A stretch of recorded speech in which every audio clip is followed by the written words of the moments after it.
네, 안녕하세요. 장애아보상입니다. 오늘은 배상책임보험이라는 거를 말씀드릴 건데요. 들어보신 분도 계실 거고요. 들어본 것 같지만 잘 모르시는 분들도 계실 겁니다. 이번에 한 사모님이 소개로 전화를 주셨는데요. 어떤 일이 있었냐면요. 이 빵집에서 나오시다가 넘어지셔가지고 여기 팔목이 이제 골절이 되었습니다. 우리 걸어가다가 넘어져서 다친 적이 있잖아요. 그러면 누구 책임입니까? 내 책임인 것 같지만 그렇지 않은 경우가 있습니다. 지금 요번에 우리 사모님이 다치신 거는 빵집의 과실 때문에 다치신 거기 때문에 이런 경우에는 빵집이 책임을 져야 되는 경우죠. 근데 다행히 빵집의 경우에는 배상책임보험이라는 것을 가입해 두셨기 때문에 그 배상책임으로부터 보상을 받는 겁니다. 여기 사장님에게 뭐 따지고 그러는 것이 아니니까 너무 걱정 안 하셔도 되겠습니다. 특히 이 베이커리의 경우에는 대한민국에서 가장 큰 보험사의 배상책임을 가입해 놓으셨기 때문에 베이커리 사장님도 걱정이 없으시고 손목이 다치신 우리 사모님도 보상을 다행히 잘 받으실 수 있었습니다. 그러면 여기 빵집에 나오다가 분명히 내가 미끄러져서 넘어졌는데 어떻게 보험사로부터 보상을 받는가, 이 점이 궁금해하실 텐데요. 한국은 오늘 아마 썸네일이나 영상 제목에 나와 있는 것처럼 배상책임보험이라는 것이 있습니다. 배상책임보험이라는 것은 어떤 개인이 타인에게 손해를 끼쳤을 때를 가정해서 가입해두는 보험이 바로 일상생활 배상책임이라고 하고요. 조금 전에 말씀드린 것처럼 가게에서 가입하는 것들은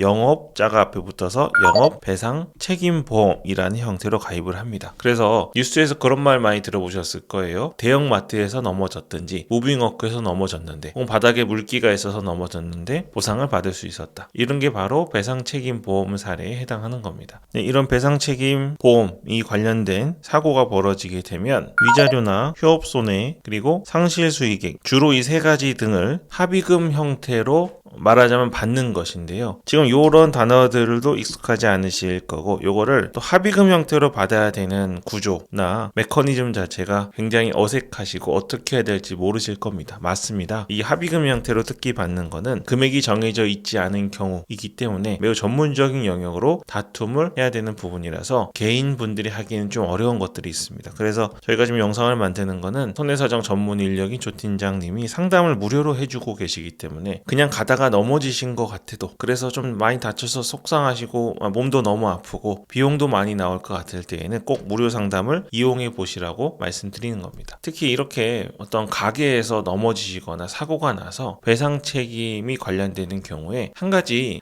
팁을 드리자면 과실 여부에 너무 집중하지 않으시는 게 좋습니다. 이런 것들에 집중하시다 보면 결국 우리가 돈을 보상받아야 하는 상대방 보험사의 보상 담당자의 아주 쉬운 먹잇감이 될 뿐이기 때문이에요. 그래서 우리의 과실이 몇 프로인지 집중하시기보다는 이런 경우 사건을 전체적으로 봐야 되고 실제 우리가 합의금을 얼마나 많이 받을 수 있는지를 생각하시는 게 중요합니다. 그리고 방금 말씀드린 사례에서는 사모님이 베이커리에서 빵을 사서 나오다가 넘어지셨는데 팔목이 그냥 다친 게 아니라 골절이 되었잖아요. 골절이 되었다는 거는 서두에 잠깐 언급드린 상실수익액, 그러니까 후유장애라는 보험사에서 제일 무서워하는 혹은 우리가 보험사에서 보상을 받을 수 있는 금액 중에 가장 보상금이 큰 항목과 관련이 있습니다. 후유장애의 경우에는 필수적으로 보험사가 요구하는 중요 서류가 있습니다. 이걸 띄어서 제출하고 다툼을 해야 되는데요. 이 후유장애 진단서이고, 후유장애 진단서의 경우 의사 선생님이 발급을 해주는 것인데 우리 의사 선생님들은 치료를 아주 잘해주시고 후유장애 진단서를 발행할 수 있는 유일한 권한을 가진 분들이시지만 어쩔 수 없이 보험 보상 전문가는 아니시기 때문에 우리가 보상을 받는 데 필요한 정확한 서류를 떼어주시지 못하는 경우들이 많습니다. 그래서 특히 골절 혹은 여기 십자인대 파열 그리고 압박골절 같이 후유장애랑 관련된 것들은 꼭 무료로 상담을 해보시고 정당한 보상을 충분히 받으시길 권해드리겠습니다. 오늘은 실제 이 빵집에서 나오시다가 넘어지셔가지고 연락을 주셨고 실제로 큰 보상을 받으신 사모님의 이야기로 시작했는데요. 이 빵집뿐 아니라 지하철이라든지 대형 마트라든지 그리고 혼자 길을 가다 넘어지신 경우 있잖아요. 배상 책임이 아닌 경우, 이런 경우는 거의 모든 상황, 그러니까 내가 잘못했는지 잘못하지 않았는지가 중요한 게 아니라 내가 다쳤는지 다치지 않았는지를 생각하셔야 됩니다. 교통사고의 경우엔 또 다른 방식으로 처리를 해야 되기 때문에 혼자서 끙끙 앓지 마시고 무료 상담 꼭 이용해 보시길 권해드리겠습니다. 영상 더보기하고 고정 댓글에 전화번호, 카카오톡 상담, 또 폰메일도 신청하실 수 있으니까요.